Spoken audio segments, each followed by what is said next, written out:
It's 12 o'clock. Good afternoon and welcome to the School of Medicine and Health Sciences 10th Annual Dr. Martin Luther King Jr. Lecture Series, sponsored by the SMHS Office of Diversity and Inclusion. I am Dr. Grace Penny and I have the honor of serving as Assistant Dean.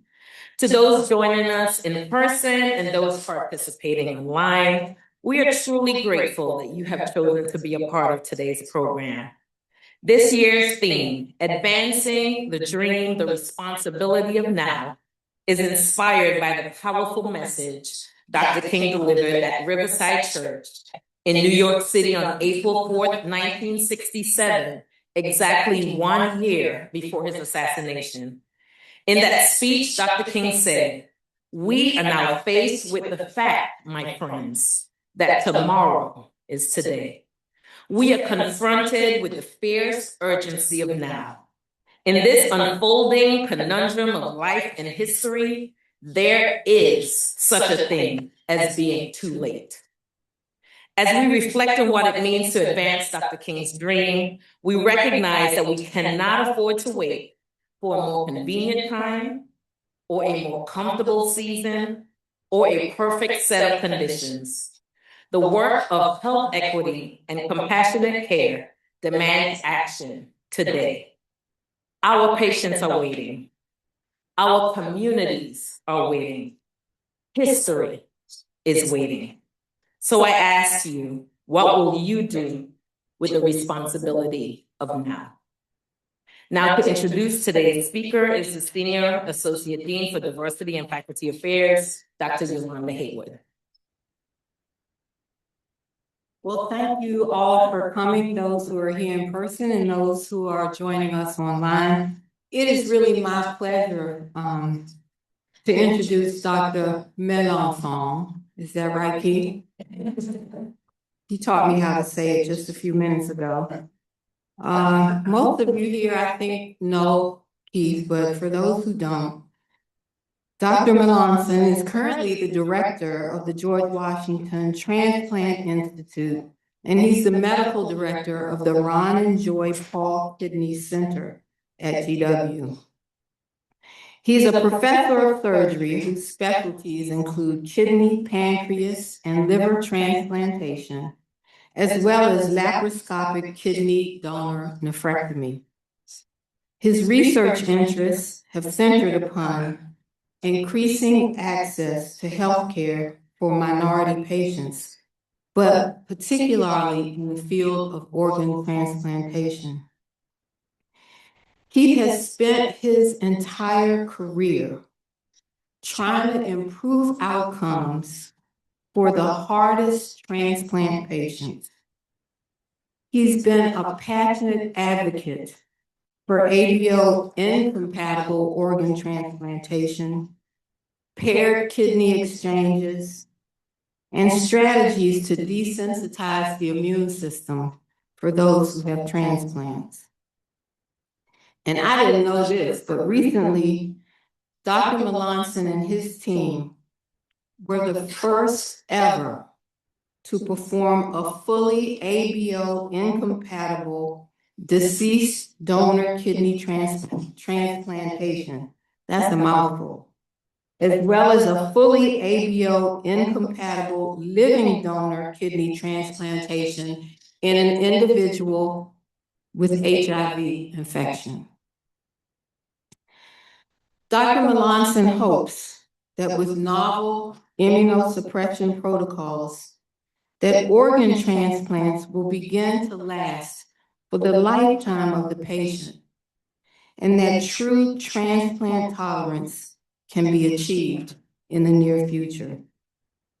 For those of you who've heard Dr. Melancon speak, you know what a treat you're in for. He is a history buff and an excellent speaker. So I hope you enjoy the next few minutes that we have to speak with Dr. Melancon, and I'll welcome him to the podium. Please welcome him as he comes. Thank you. Well, thank you for that wonderful introduction, you all. As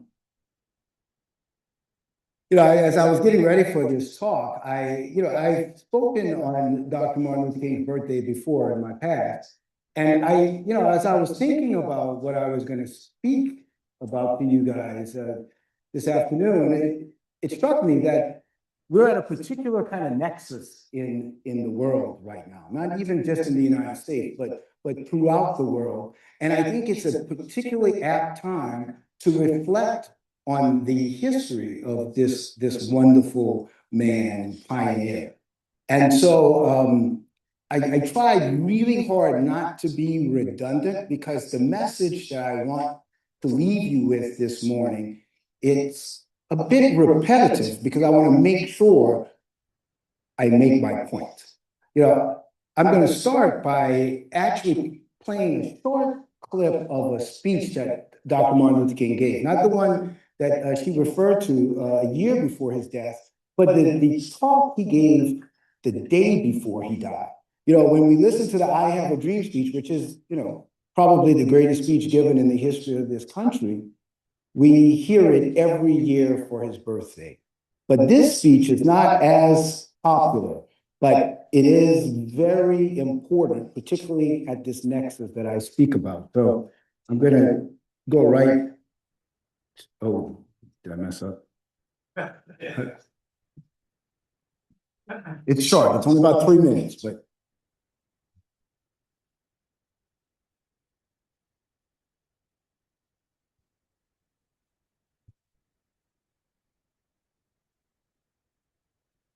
So this is April 3rd, 1968. True to what you said on paper.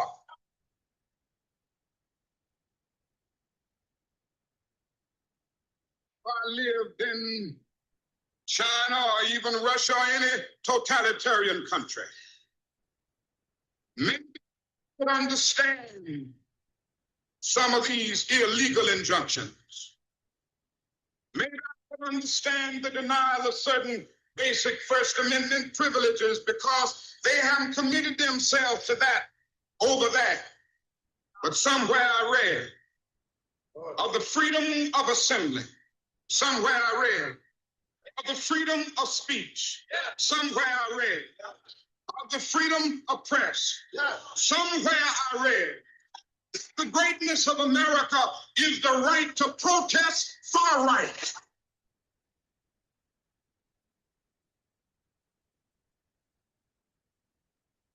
So that's because I say we aren't going to let any dogs or water hoses turn us around. We aren't going to let any injunction turn us around.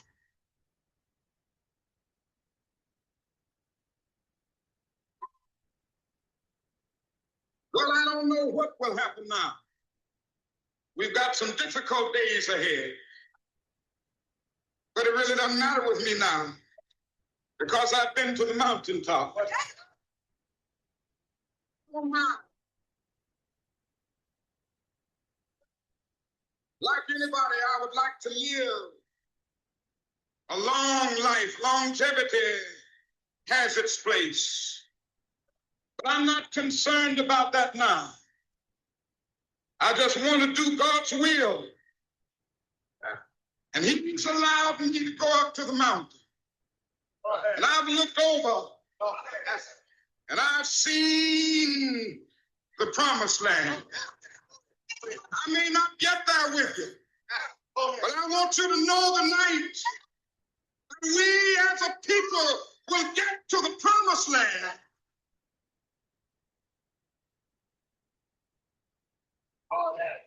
So I'm happy tonight. I'm not worried about anything. I'm not fearing any man. Mine eyes have seen the glory of the Lord.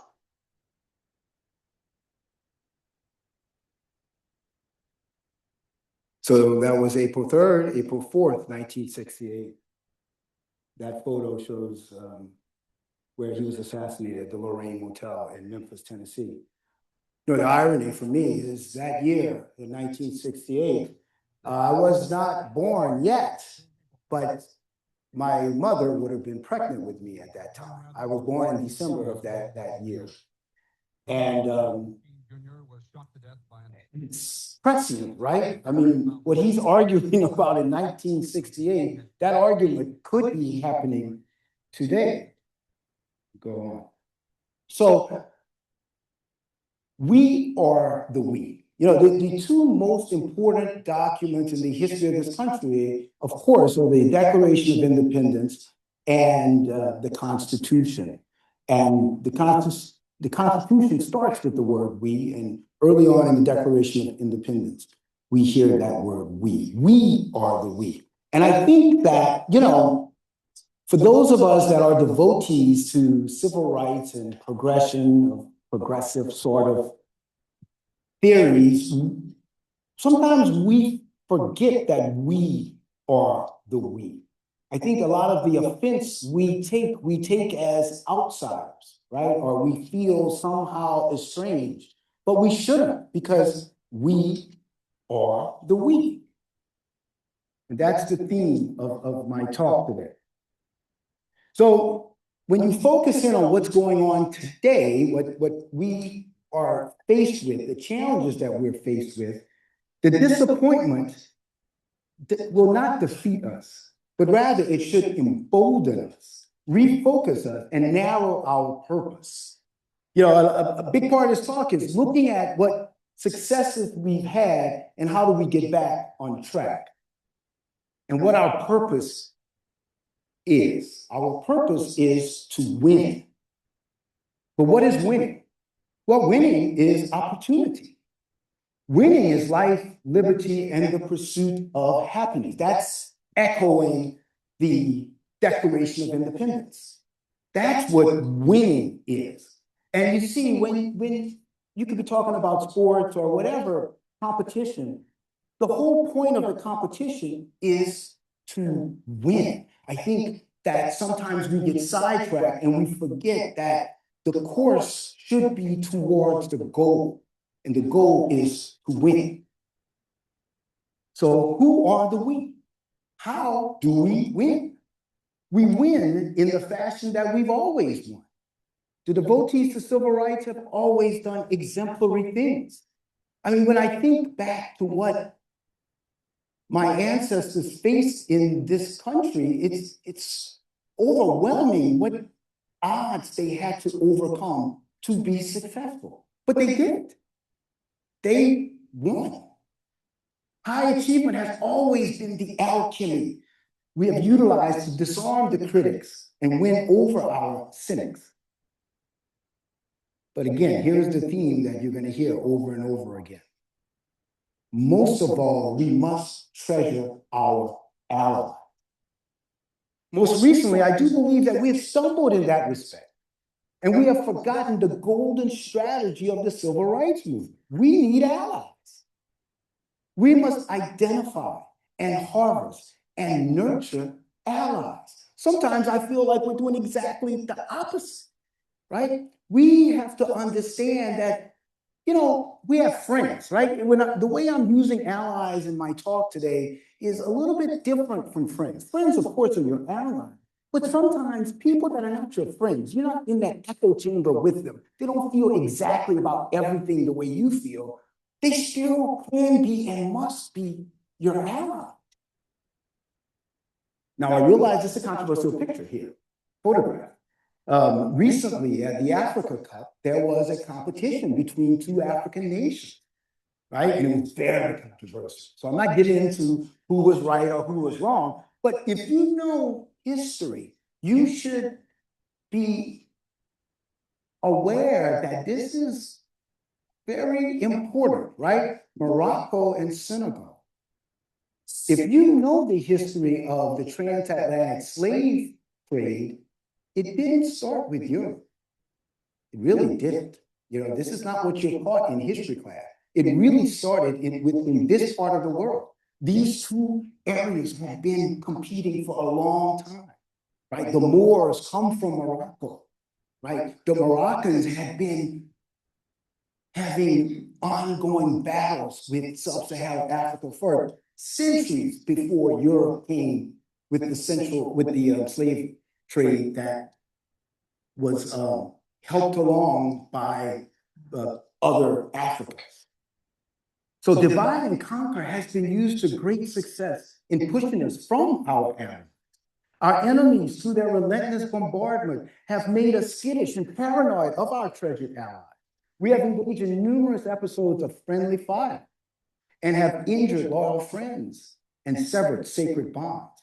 In our bunkered states, we have utilized undemocratic means. You know, it's funny because one of the things you hear echoed in talking about what's going on in the world today is this is not democratic. Well, some of the stuff that I'm talking about the devotees of civil rights, I'm talking about progressives, a lot of the stuff we were doing on campuses like this was not democratic, right? So it's ironic that we are pointing the finger when the finger could have been pointed at us.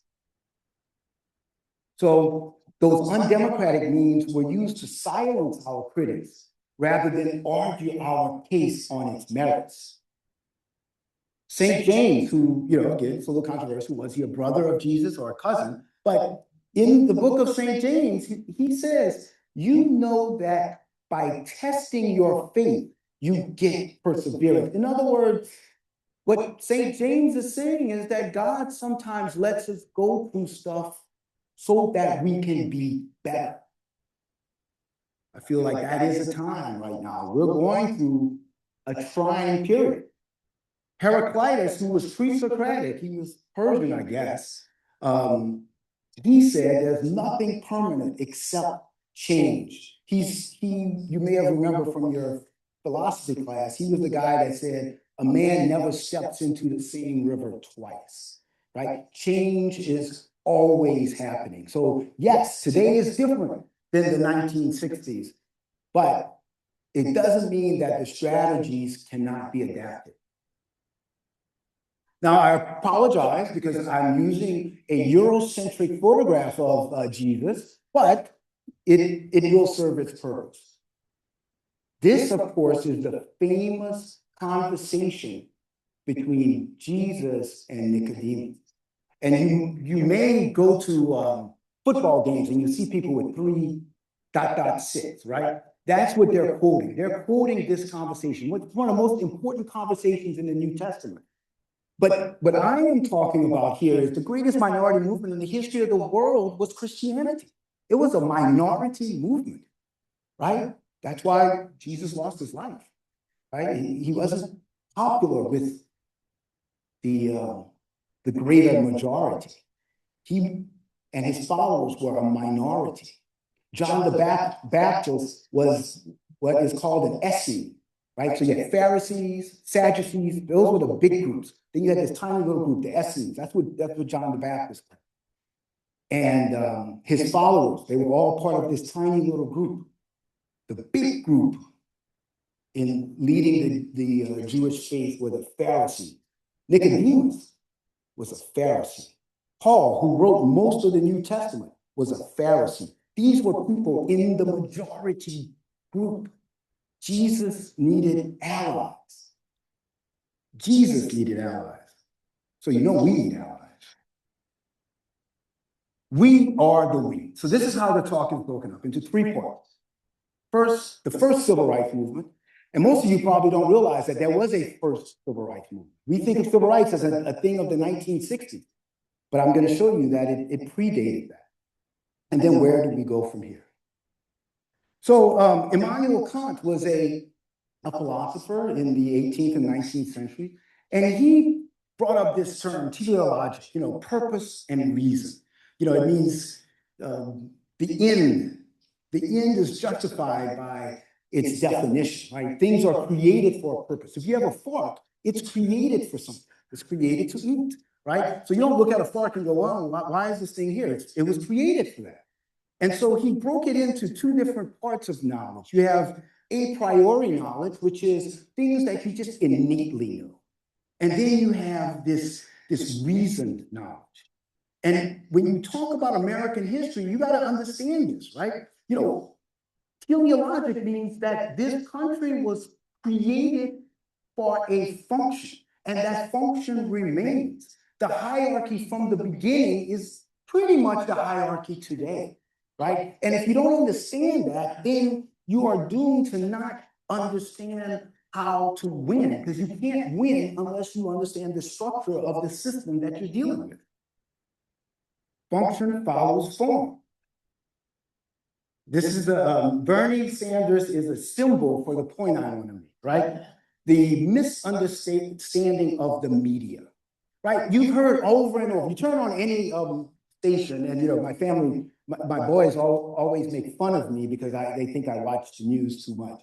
And but in the media, you will hear this theme that in America, a lot of people vote against their self-interest, right? Self-interest being, employment, the cost of gasoline. I just came back from California, $6 a gallon, $6 a gallon, right? The cost of beef, and on and on and on. There's all these things that they're telling us people are voting against their self-interest. But the media is getting it all wrong because they don't understand what is the most important self-interest. And the most important self-interest goes back to that teleological purpose of the country. It's what makes us comfortable.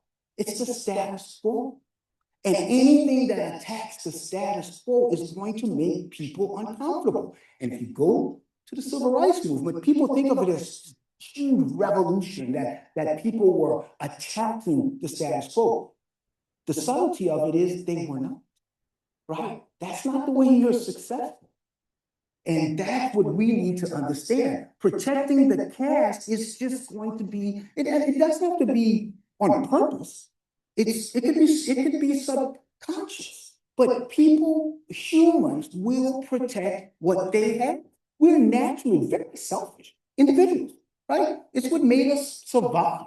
Oftentimes, sometimes I show the photograph of that book, A Homo Sapiens, great book. You guys should all read it if you haven't read it already.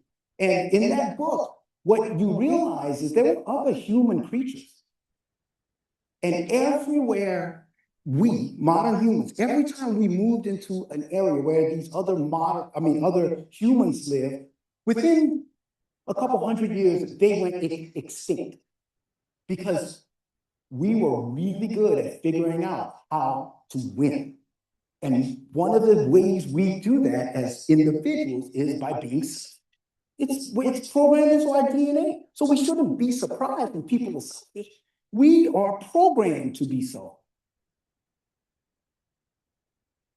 So you have to repurpose the teleology.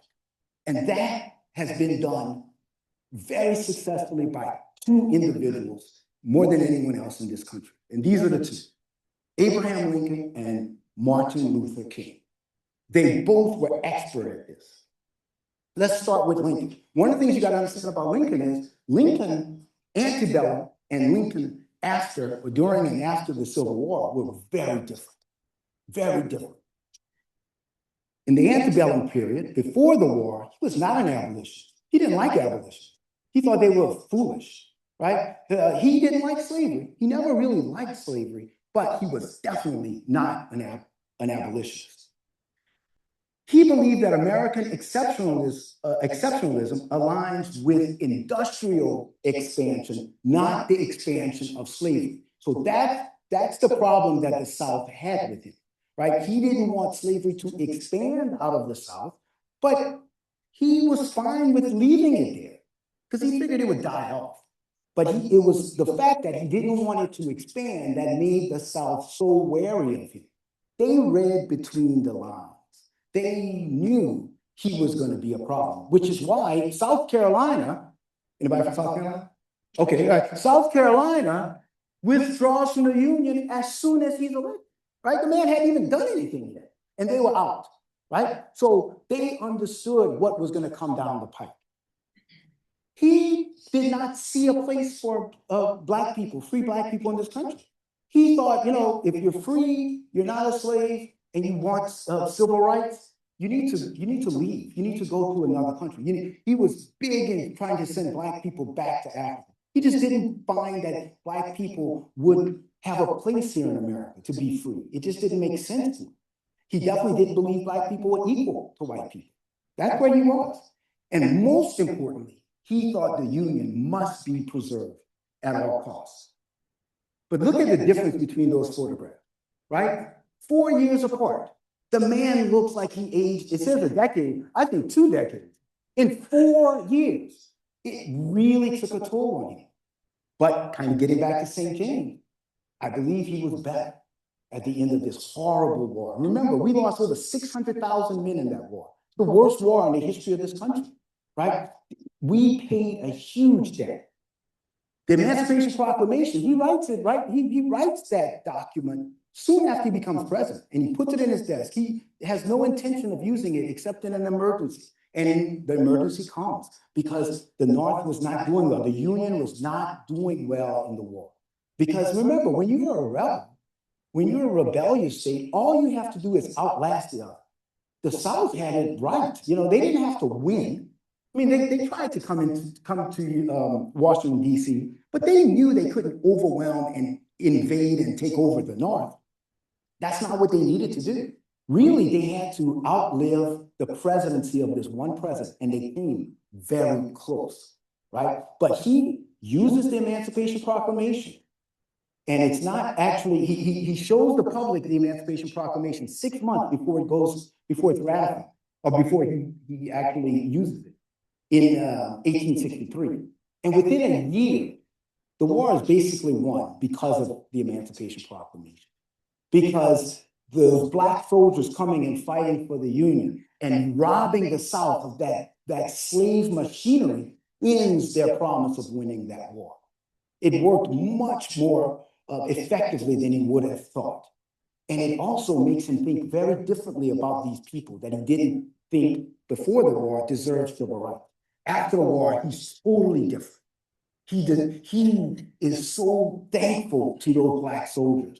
And it comes to open up his heart in a way that it didn't exist before the war. So the Gettysburg Address and the second inaugural, he believes now, and remember, Lincoln was not a very religious person, but you read what he was writing after the war, all of a sudden he becomes a religious person because he believes that America got it wrong, that we, the people, the citizens, the common citizens at that time, we misread the meaning of America, right? We saw it as the common American in the 1860s saw slavery as being, not that big of a deal.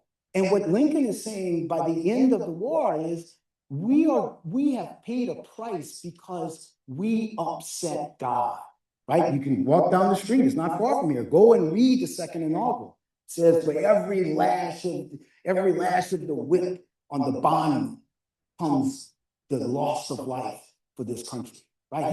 He's very philosophical by the end of the war. And he puts it into action, right? 13th, 14th, 15th Amendment. He didn't live to see it, but those were all pushed by Lincoln. He's in a very different place. He believes Black people are citizens by the end of the war. So then you get, this is what I was saying, the first civil rights movement. First civil rights movement starts with the Emancipation Proclamation, 1863. The war ends, 1865. 13th Amendment to the Constitution, 1865. The Freedmen's Bureau to look out for these new free people's rights. 14th Amendment, 1868. It made us citizens. It's the most important, I believe, the most important amendment of the Constitution. It's used by everyone. Anyone you can think of that needs rights in this country, they trace it back to the 14th Amendment. 15th Amendment gave Black men the right to vote. Reconstruction, 1865 to 1877. The Civil Rights Act. This is the act that most people don't know about. So we think about the Civil Rights Act of 1965. There was actually almost exactly the same act in 1875. Imagine where we would be if that act had stayed the law of the land. But it didn't, because it was repealed. It was found to be unconstitutional by the Supreme Court in 1883, right? So that pretty much ends the first civil rights movement. You would say, well, it was not successful. Jim Crow laws become the law of the land. People can be locked up, Black men can be locked up for any reason, Black men and women. And basically the South tries to bring back slavery in any way they can. Sharecropping, and by putting people in jail for almost, literally vagrancy was a reason to go to prison. So that's what happens as a result of the civil rights movement dying, but it doesn't die. It doesn't die. Instead, what happens is this movement starts right after the end of the Civil War, the end of Reconstruction. This new movement starts. Plessy versus Ferguson, again, is a little bit of a buildup, because what people started to do is to figure out, we got to get these laws changed. This is in my home state, Louisiana, God's country. Homer Plessy was one of my people. He was a Creole like me. But you know, he looks like a white man. He's very light-skinned. And he used that to his advantage. What he does is he gets all dressed up like he is there, and he gets on a rail car, the train, and he takes the train from Covington, Louisiana to New Orleans, Louisiana. And he's just regaling the people in the coach with him. He's eating, drinking tea, you know, and this is all a ruse, because what he wants to do is he wants to get all the way to the other side, and then he wants to let them know, oh, by the way, I'm a black man. Because he wanted them to see how silly these rules were. And of course, they shriek in horror. You're what? And they arrest him, and this goes all the way to Supreme Court. And they lose, right? The proponents of civil rights lose that case. The Supreme Court rules against it. But here is I think, the most important part. This one justice, John Marshall Harlan, dissented. Who was John Marshall Harlan? This is what he wrote. In the eye of the law, there is in this country no superior dominant ruling class of citizens. There is no caste here. Our Constitution is colorblind, and neither knows nor tolerates classes among citizens. In respect of civil rights, all citizens are equal before the law. The humblest is the peer of the most powerful. He wrote that in the Senate. Here is the irony. This was a slave owner.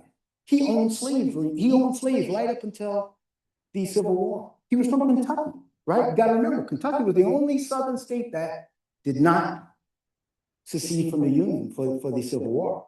And Harlan he hated the Emancipation Proclamation. He thought that Lincoln, he wrote this excoriating letter to Lincoln of what a mistake he was making.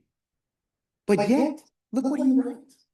Because after the war, Harlan started to realize that you cannot have a democracy and it be divided. Every citizen must be treated equal. You hurt the democracy. It's not about them or they or that one over there. No. When we are not equal, our democracy suffers. That's where he comes to. But like I was saying earlier, he's an ally.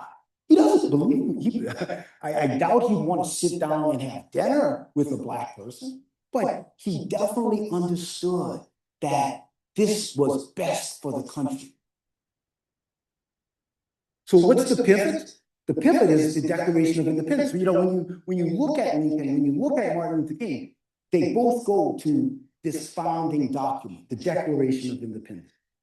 Both use the Declaration to argue against the American caste that Harlan just said doesn't exist, right? I told you, teleologically, it's baked in.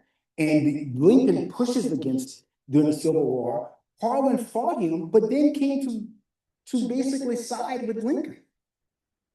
Both find this document to be the true lifeblood of the American experiment. The pivot pulls the American public into the fight for civil rights. In other words, this founding document that we all find to be so important to this country, that's all they needed for the argument that no, this country was not created to have a caste system. So the interregnum, the period in between the two civil rights movements, like I said, it wasn't a silent period. I'm showing you there on the left, W.B. Du Bois and Booker T. Washington. And then these lawyers over there, as you see some white faces, you know, many, particularly Jewish Americans, gave a lot of money to the civil rights movement. They were allies. You don't have in that interregnum all those many years between the end of Reconstruction and the civil rights movement. Those lawyers fought all of these tiny little cases all over the South, and they won one little case after another little case, because they had the law on their side. It was a very simple, straightforward argument. The argument pretty much was taxation without representation. Where have we heard that before, right? You didn't say to these Black people that you would discriminate against, you know what? You don't have to pay taxes. Since we don't want you to have access to all this good stuff, we're not gonna charge you tax, right?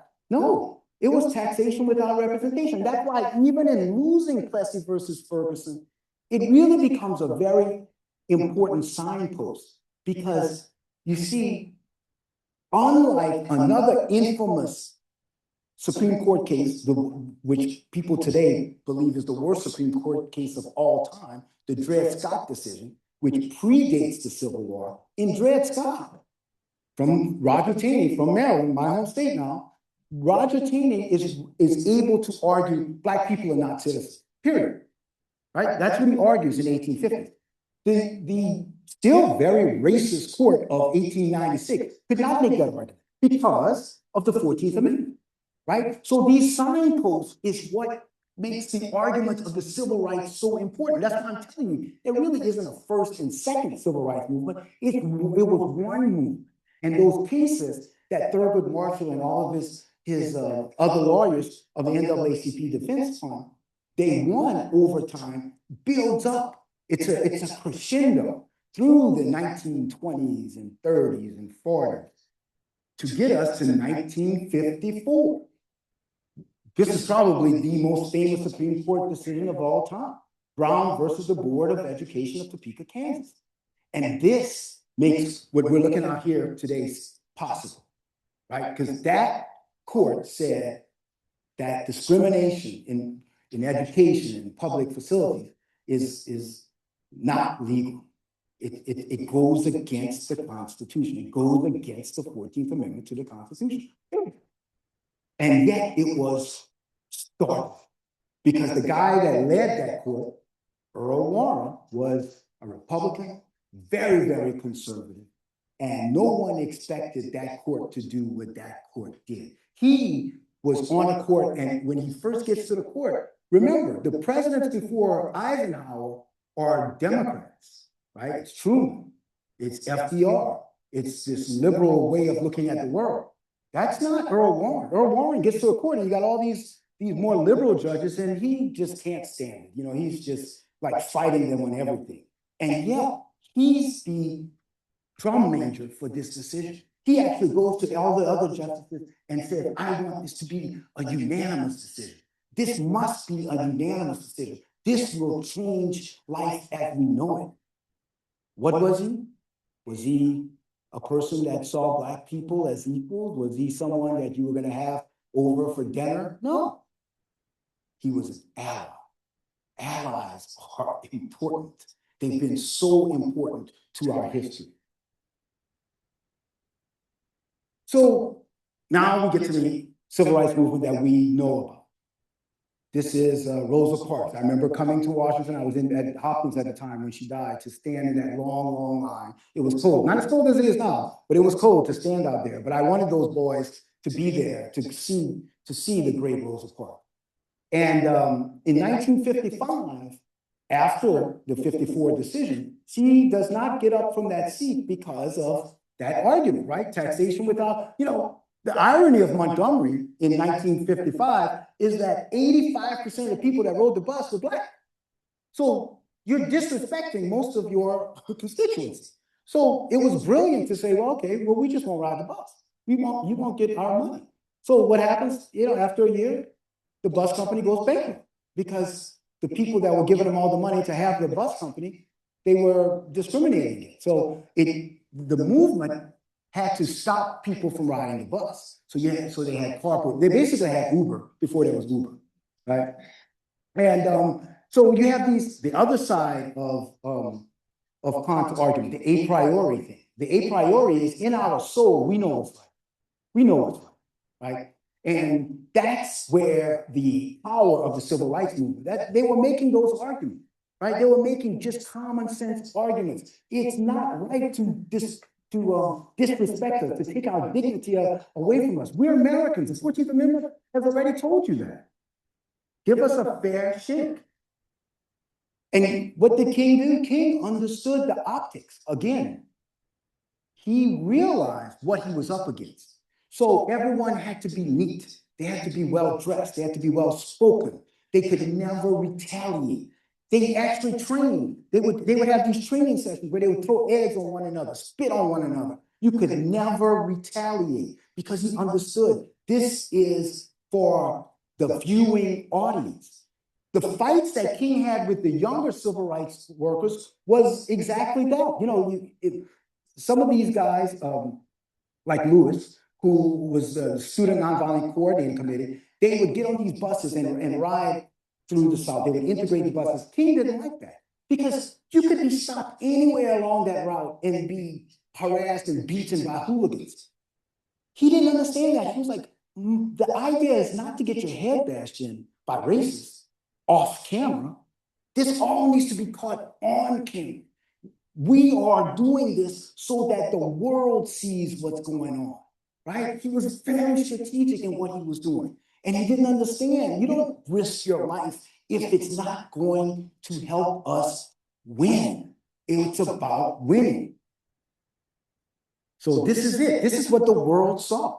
The world saw non-violent Black people being attacked by dogs, being pushed down by police officers, being beaten over the head on camera.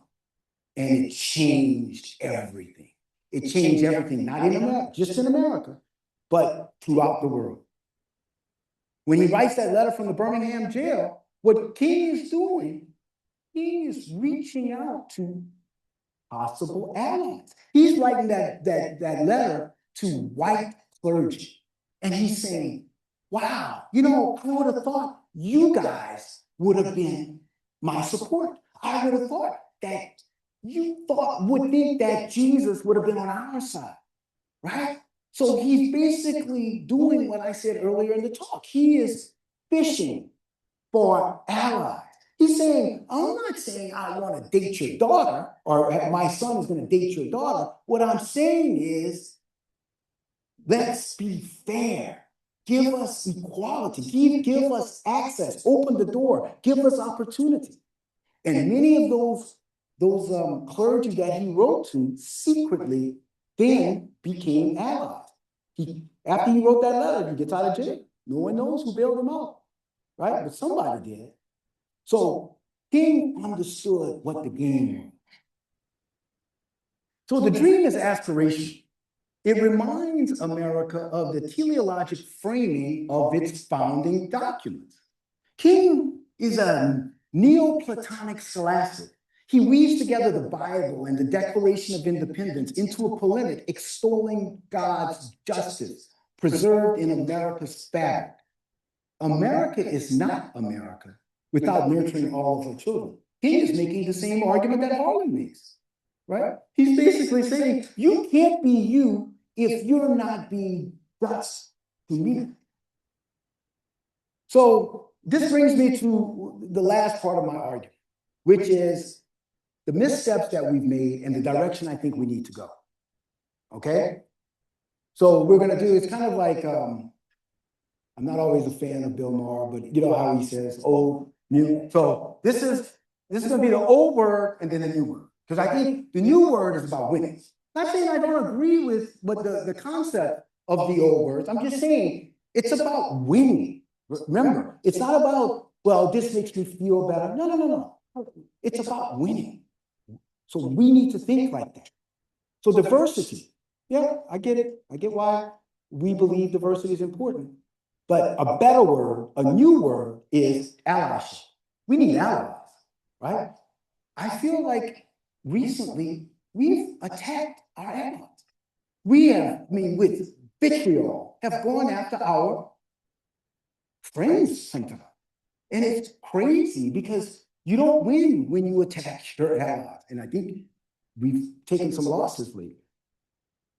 Old word, equity. Again, I'm not saying I don't agree with equity. What I'm saying is it's an old word. New word, opportunity. Right? Our argument always needs to be, we just need an opportunity. Just give us an opportunity. You know, what you got to understand is not the way you hear the word. You got to think of how they hear the word, how others hear the word. When they hear equity, they hear, oh, we want it all today. Move on over. I mean, think about it. We as humans, we are selfish, right? Think about who among us would say, you know what, it's okay for my kid not to have, for her kid to have.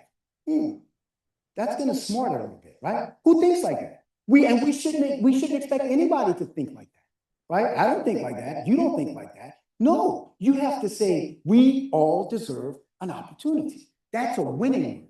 Because how can you be against opportunity?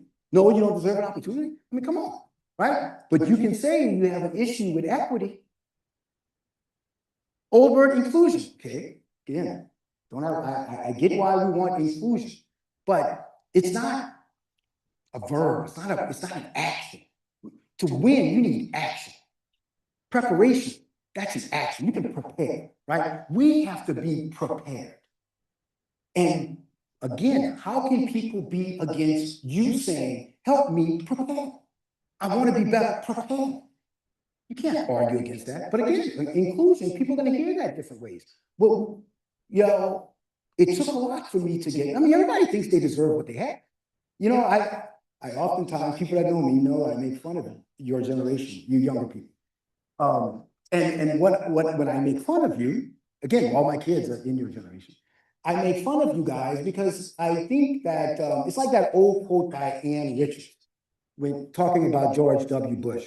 And she says, oh, George woke up on third base and thought he hit a triple, right? And so I think for younger people, you got to understand it takes a lot of effort to be successful, right? And that's what you're asking for. When you say, I want to be prepared, you're saying, I am ready to take on that action. I am ready to prepare myself. Help me prepare myself.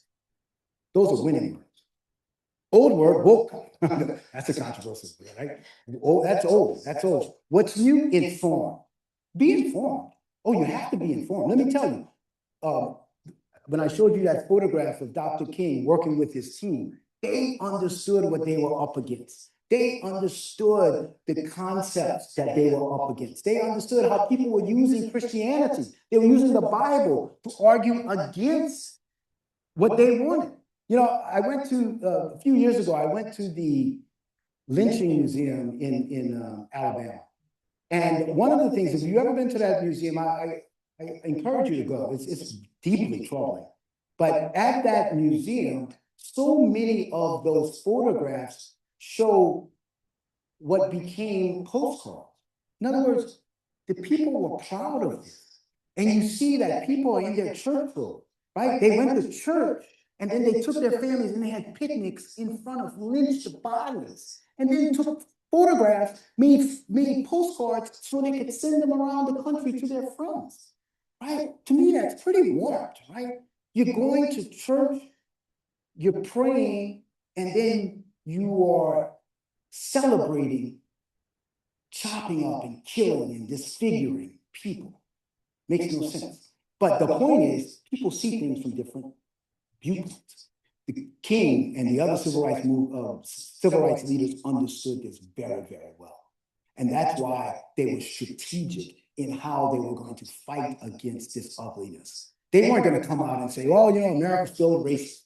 No, that wouldn't have been very successful. That would not have been a winning strategy. They could have told their young acolytes, let's go out there and let's attack them. If they hit you, you hit them back. Again, that would not have been very successful. Old word, canceled.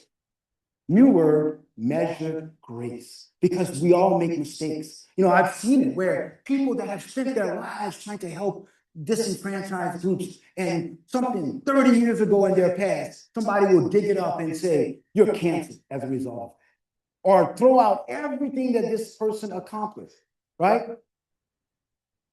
The Declaration of Independence is probably the greatest document written in the history of democracy. But Jefferson also was a slave owner, did some horrible things. But you don't throw out all of that legacy because he did something wrong when he did so much right.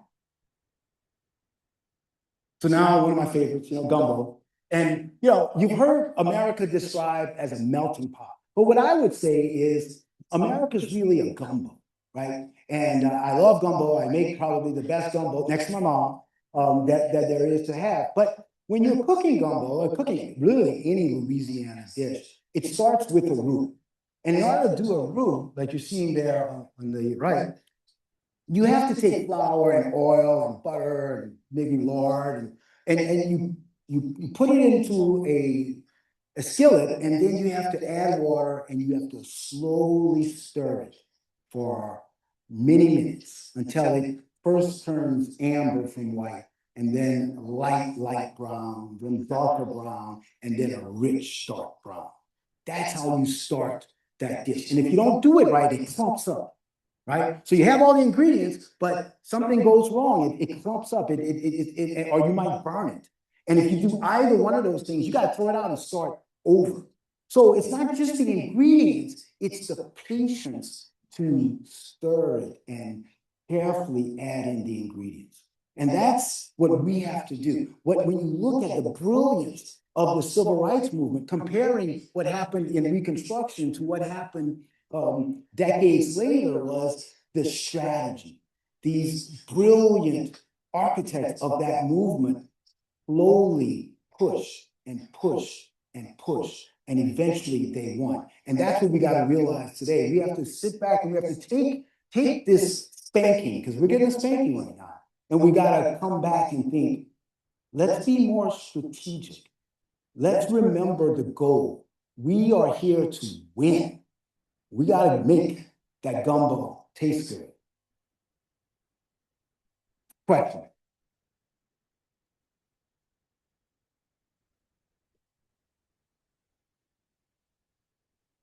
Questions from the audience? I know you got questions. Whatever you're thinking, say. Good. Just introduce. Hi, I'm Adiye Pajdush-Ganji. I'm faculty in anatomy and cell biology here at SMHS. Thank you so much. This was wonderful. And I was wondering, with your vast knowledge of history, what would you think Dr. King would do if he was here today? Yeah, that's a great question. And I thought about that. I was like, what would King think of what we're going through? Well, of course, he would be outraged, right? He'd be outraged at the assault on the rights of people in this country. He believed in expanding the country to immigrants, and he saw immigrants as the lifeblood of this country. He understood history better than anyone, and he understood that this racism is not just an American problem, but we have dealt with it more acutely than anywhere else in the country. I mean, in the world. So yeah, he would be outraged, but I think his message would be a similar message to what I talked about today, meaning that he would also excoriate us, right? Those of us that are pro-civil rights. And he would say, well, have you done things the right way? Remember, there was a lot of infighting in the civil rights movement, right? People, it got smoothed over, but there was a lot of infighting for the same things that go on today, right? People getting ahead on their skis, wanting to push for one thing versus another. People wanting more women to be more prominent, right? That was one of, people believe that was one of the negative things of the civil rights movement, that there were these very important women in the civil rights movement that were not in the limelight. But they were able to quell all of that because he kept them, the eye on the prize, right? He kept their eye on the prize because everyone believed it's more important for us to stay on this boat because it is on this ship that we all get to freedom, right? It doesn't mean we don't have problems, but we need to stay together. We need to be cohesive.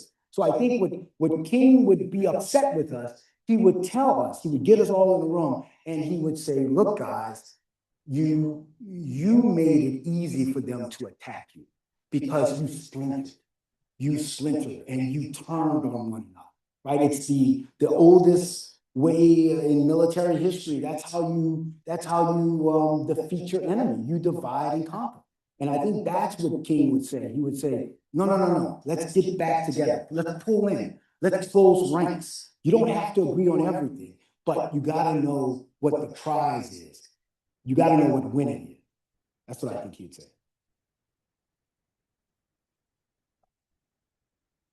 Oh, I'm loud enough. Yeah, well. No, not the people on the. By the way, this show, the lady who did the painting of Michelle Obama, that show is currently at the Baltimore Museum of Art. I encourage you guys to go. It's a phenomenal show.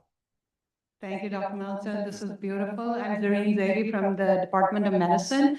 I do a lot of mentoring work in medical education research, and I'm dealing with a lot of like backlash with social justice type of research. Reviewers, peer reviewers getting back with like egregious remarks about like you people think you are XYZ, or you people need to tone it down, etc. So in my mind, I was kind of thinking, like, how do you balance toning things down with creating allies? We don't want to have people completely not be on our side, but at certain points, one has to speak up. Like, okay, these are egregious comments, and we also have to send out like clear, strong messages. So I'm wondering, like, if what your thoughts are. Yeah, no, that's a good point. You know, I have a couple of friends that sit on committees where, you know, when they score these grants. And you're absolutely right. One of my friends on their committee, they actually had to go through all the grants that were submitted and all those old words that I told you about. If the old words are in there, the grant is just thrown out, just summarily dismissed, right? So yes, it is a big problem. But for us, what needs to happen is we've got to come through to other ways of expressing the same thing. So you're not changing the concept of your grant. You're just changing the word. You paraphrase it. But you're right. I mean, right now, we are under challenges that we've not seen for decades. But I do believe it's going to make us stronger because, again, just like you and I, we have to go back and we have to make it really about how does this help everyone, right? Because it does. In the long run, it does. It just, we were able to kind of compartmentalize it and just keep it in that little compartment and get our grants funded and make that argument, knowing that, yes, this is good for everyone, but I'm focusing right here for the moment. No. What you have to do is you have to make it, this is good for everyone, and that has to be a consistent theme. And then you got to paraphrase and take out those hated words because they're looking for, they're taking AI and just checking for it. And if it's there, boom, they're just throwing it out. We have two questions from online. I'll ask the second one first. Since our healthcare system is steeped in Western colonial patriarchy, which creates health inequity for historically marginalized and oppressed communities, how can we help our colleagues to not serve as purveyors or promoters of systemic bias in a system that should be providing healing as opposed to harm? Yeah, no, it's a good question, and it's something I'm intimately associated with. But again, it's like that last thing you said about extending grace, because just because someone is biased doesn't mean that they're purposely being biased, right? And so a lot of times when you're helping a colleague that shows some kind of a bias, what you have to do is you have to very kindly take them aside and say, I get what you think you're doing and what you think you said and what you think you heard, but this is the problem, right? And then you explain to them how what they said or did or believed or heard is problematic, but you got to do it in a way that's respectful. And you're not going to win them over by attacking them. And I think what shuts people down sometimes is they feel attacked. And that's not going to win. In order to win, what you have to do is you got to try to get them to see things from your point of view. They may not see it 100% from your point of view, but they will at least understand how you or others perceive what they said or how they said it. And I think that's the key. I think most of us in healthcare are well-meaning. It's just that we just don't get it, right? don't see it from that perspective. And what we need is help, right? And over time, as we keep helping people, they will start to see things differently. And I know this for a fact because I've worked with colleagues that I've done this with, and then I've watched them and I've seen difference. So it's possible, but like I said, you gotta show them grace, because just because we see things from one way doesn't mean that everyone has that ability to see it that way. Thank you. We have a question from the back. Thank you so much, Dr. Melancon. It's just a terrific lecture and always inspiring. This concept of allyship is obviously a really critical tool that I would say many groups have really embraced in a very effective way.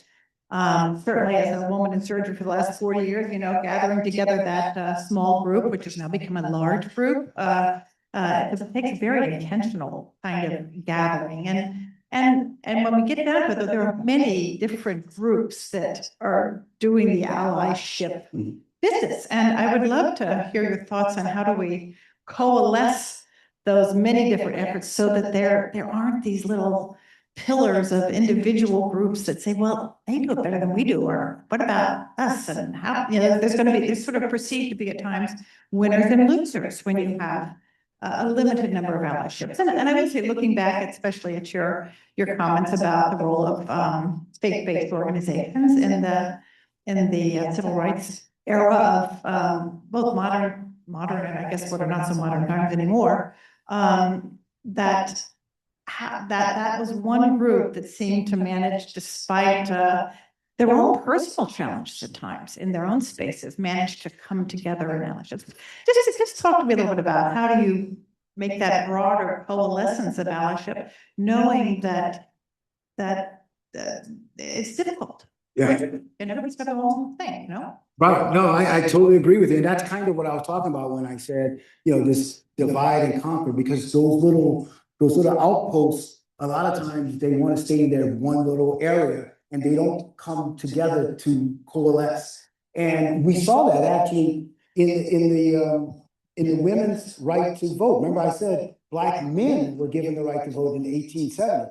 It took 50 years for white women to get the right to vote. And one of the main reasons it took them so long was because there was an actual early splintering by race, right? Because the early leaders of that movement did not want Blacks involved, because some of the early puppeteers for women's voting rights were people like Frederick Douglass, Sojourner Truth, Harriet Tubman, but they were pushed out, and it actually hurt the movement.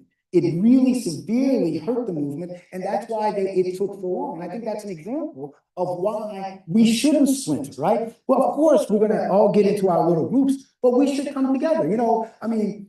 Immigrant rights, Native American rights, African Americans, women's rights. We are all should be on the same page, right? We can push for our own area, but we got to realize, how do we get common cause? Right. And then, again, we're not going to agree on everything, but what we need to realize is together we're all pushing in the same direction. And it's difficult, because I've been in those situations before, but it's doable. But again, it's making it simple, right? I think when we want to put too many tenets on the platform, that's when it's going to fall apart. You just got to keep it simple. That's what the civil rights movement did. They kept it simple. They didn't get into all these splinter things at the time, because they realized that you got to get the door open, and then once the door is open, then you can advocate for others. But Bayard Rustin, who most of you probably never heard of, was really the architect of that beautiful "I Have a Dream" speech. That whole ceremony had to be organized. And it was organized by this Black man from New York who was gay, right? But no one in the movement definitely was not open to people of different sexual orientation. But they needed this man, and they knew he was gay, and they let him in. He led them, and they advocated for those platforms later. They didn't advocate at the time, but they advocated later because the door had to be open. And I think sometimes, it's like making the rule. You got to be patient. Not everything can be addressed at the same time. right? Because, like I said, Martin Luther King and the civil rights leaders, they took a temperature of the public, right? They knew what they could advocate for then. It didn't mean that that wasn't something that they were aspiring to. They dealt with how they could win at the moment in order to get those other things through later. So you can't advocate if you're not in the room. And the first thing is to get into the room. 3 more questions, go ahead. Thank you for really, I think an interesting perspective on something that, I've read a lot about, talked a lot about, probably like middle age in this room, like in the end here. So maybe some of the younger folks are thinking this in their mind, but. If you're middle, then that means I'm old. And I'm not old, so, But like, it's hard to be patient, right? It's been 400 plus years. Like, what are we waiting for? And I think the death of George Floyd sparked something in this country that I know in my lifetime I had been waiting to see. Like my grandparents, they marched on Washington with Martin Luther King. They fought for rights. They started businesses. They talk about Jim Crow, which was bad, but in some ways great because Blacks had businesses. We had doctors, we had lawyers, we had our community, right? We had wealth, we had power.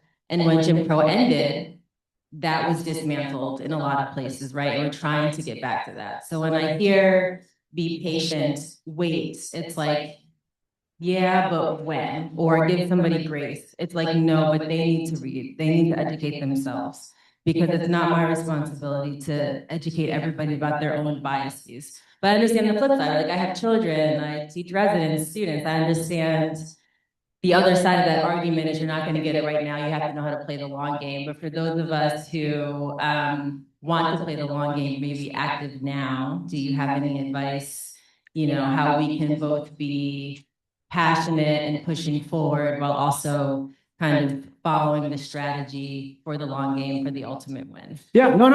Look, I totally understand. And in the I Am a Dream speech, Martin Luther King addresses that. He talks about the urgency of now, right? He talks about the summer of legitimate discontent, right? That's what he's addressing your concern. And you're absolutely correct. I'm not saying you just lay back. The great Michelle Obama, she gave a recent interview where she made, I thought, an excellent point. Because we talk about 250 years of this democracy. And she says, no, not 250 years. It's 60 years, 61 years, right? Since the civil rights, we couldn't vote for most of that time. So you didn't have a real democracy. And when you look at it that way, you realize our democracy is really still very young. And sometimes for us that weren't there in the civil rights movement, it seems like, the urgency of now because we want these things to happen. Like, what's taking so long? But my parents went to segregated schools. I mean, it wasn't that long. I tell when we have the grandparents around, I tell my kids, your Mims, they call my mom Mims, and Granny, they call my wife's mom Granny. I was like, they went to segregated schools. This wasn't ancient history, right? There are people in this room that the world was very different when they were kids, right? So we have come a long way in a very short period of time. I get it. These things are urgent, but when you're being strategic, you realize, again, what's on the other side. I remember, a quick story, my home in Baltimore, I go back and forth, is basically on Hopkins campus. And I had a cookout one day, my wife and I, we were out on the porch and we were cooking in the back of the house. And we could hear this commotion during the George Floyd thing. And it was a march. And they were marching right in front of my home. And we went out to watch the march for George Floyd. And my wife and I kind of chuckled because almost everyone in that march was white or Asian. There were virtually no Black kids, right? And we chuckled because it was funny, ironic, and we were like, wow, this is great for America, right? This is great. And we saw the same kinds of things around here. But here's the thing. You should have known a backlash was coming. You should have known what's going to be on the other side. When you're strategic, you got to understand, wait a minute now. How will this play from the other vantage point, right? And like I said, I think we were lulled into a sense of complacency. And in that lull, which is what I was saying, Dr. King would be, admonishing us about, we started to not give the other side grace. Doesn't mean we agree with you, but you deserve to have a point of view. You deserve to argue. You've got to argue against their points on the strength of your argument. You don't stop them from speaking. You don't say, no. It offends me to such an extent that I cannot hear that. My ears can't take it. My ears are going to be overcome with your argument. That's craziness. And we're paying for it now. That's my point. No, you can be urgent, but you've got to be inclusive of everyone's argument. That's what democracy is. Oh, I'm sorry. I'm calling on people. Okay, good. Okay, all right. Yeah, thank you so much, Keith. And I don't think people know, but every year in Black History Month, we get Dr. Melancon to actually give a grand round in the department. And every single year, every single person in the department gets fascinated by the way you weave history with civil rights and make it so appealing for people to sit. And the hour finished, and I thought you were just starting. However, though, having said that, and I've always talked about it, but I got a question for you. Now, I believe it's brilliant to come up with these alternative words. How did you decide to do that? What pushed you to do it? Is it because we're seeing a lot of pushback on the traditional DEI and racism and all that stuff? Or do you feel that these are better words actually to use instead of the traditional DEI terms? Yeah, it's both. It's both. So obviously, like I was saying, those words are under attack. But like I said, it was like my answer to her great question.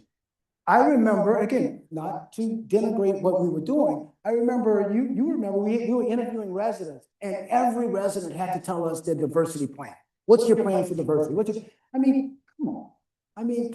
That was, I think, a road too far. Because what happens is you're forcing it, and you don't have to force it, right? These are really egalitarian sort of arguments. Everybody should agree in freedom, in equality, in access. You don't have to beat people over the head, because then it's not real. It's not genuine, right? If I tell you this is a criteria for you to get ... you're gonna. Young people are smart. They're gonna fulfill whatever requirement we have of them. But it doesn't mean that they believe it, right? What we have to do is we got to keep it simple and achievable, because it's in these little incremental steps that people will change. And I think that's where I came up with this. Was I thought we went a little bit too far too fast. And what we really can do now, I don't know if I would have thought about it if it wasn't for the backlash, but I think it gives us an opportunity to pull back a little bit, reassess, and come back stronger, because we have to come back. Right? Because if we don't, that's the end of the democracy as we know it. So that's the answer, Dr. Sally. No fighting. Yeah. Donovan Perryman with Medtronic. You might have kind of answered this question, but are there any challenges, and what challenges do you see in today's School of Medicine that your alternative words could rectify these challenges in order to reach that end goal of winning? Yeah. Well, I think the challenge is like the young lady over there that asked her question, which is,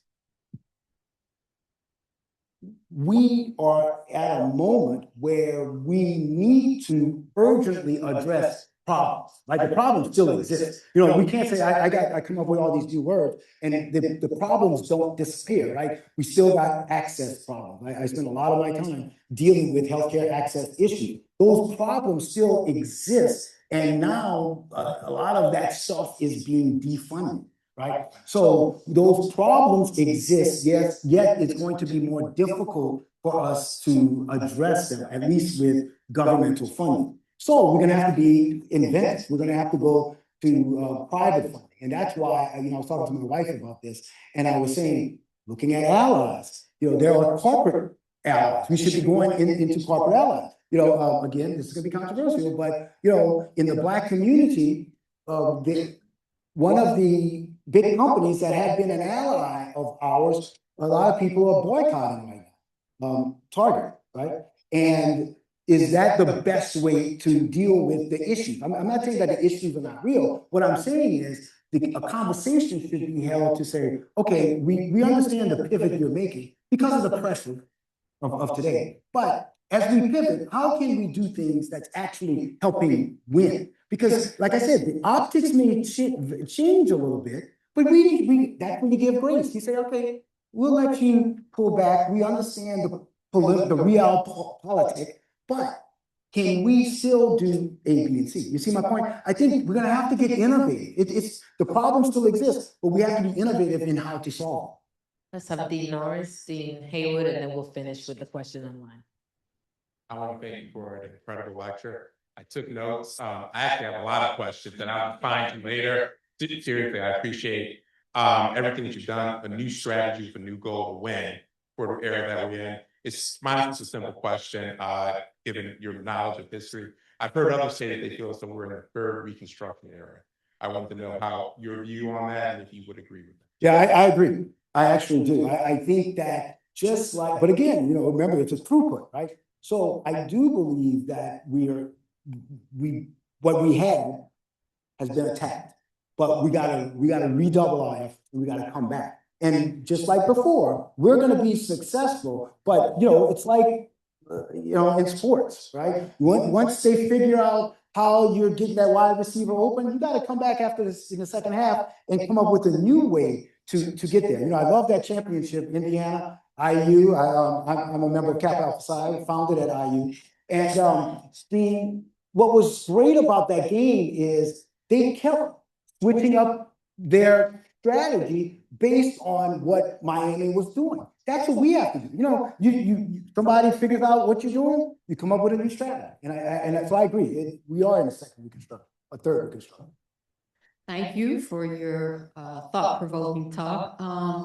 What strategy would you recommend? Our school, like many others after the Supreme Court decision about race and admissions, has suffered from our ability to recruit specifically African-American students into our school.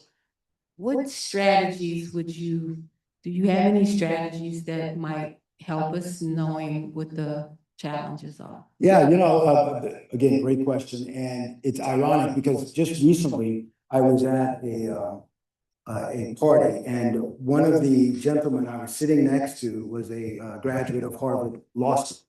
And he was explaining to me that Harvard Law School, just like all professional schools in the country right now, are having similar challenges. But he said that, again, with the new strategy, what they did was that the African-American and graduates of Harvard Law School got together to try to figure out, all right, how do we better prepare applicants for law school? So they called people around the country that were applying, or they gave them their contact information so that they could call this organization. And then they walked them through everything from preparing their application, if they're still in college and they're still like a year or so away from the LSAT, how to prepare for the LSAT, all this preparation stuff in order to better their applications for law school. And I thought that was just brilliant. And I think that's what GW needs to do. Again, the qualifications are the qualifications. And what our students need to do, the students that are applying, they need to be as best prepared as possible.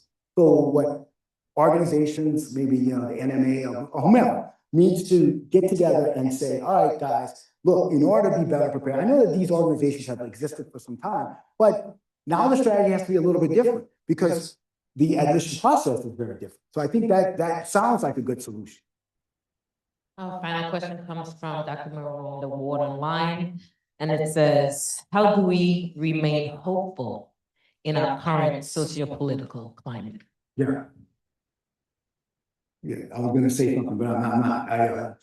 They say no one lives forever, right? No. But my point is that we've been through much worse. I know it seems like the end of the world, but when you go back and like, you know, I've read a lot of this history, we have been through much, much worse. And I'm telling you, you would be surprised at who could be your allies. And I think that that's what people need to wake up to.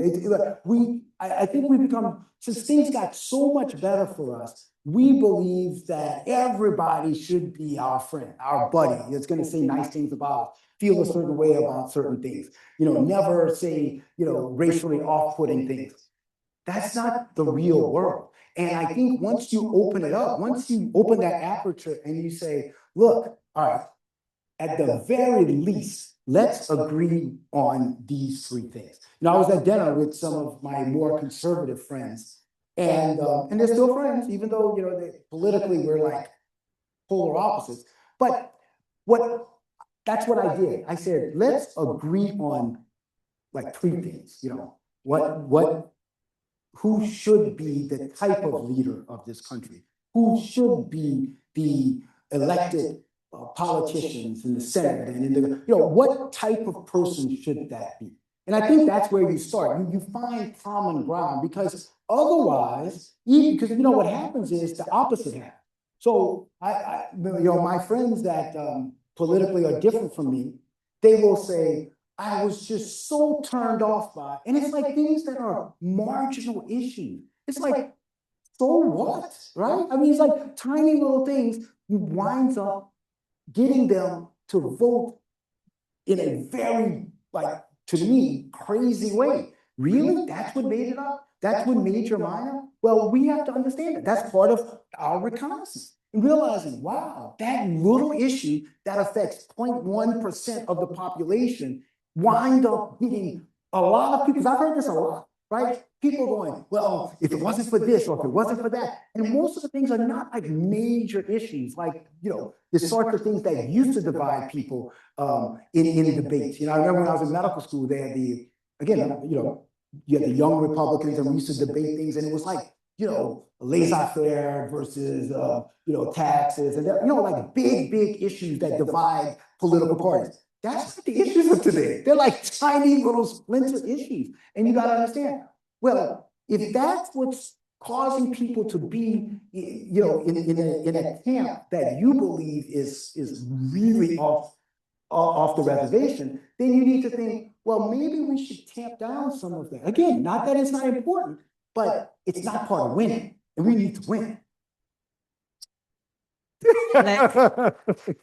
Let's thank Dr. Melancon for his message. Thank you to those online. Thank you to those in person. Have a wonderful day. And remember that this is about advancing his dream, so respond to the dream. Thank you.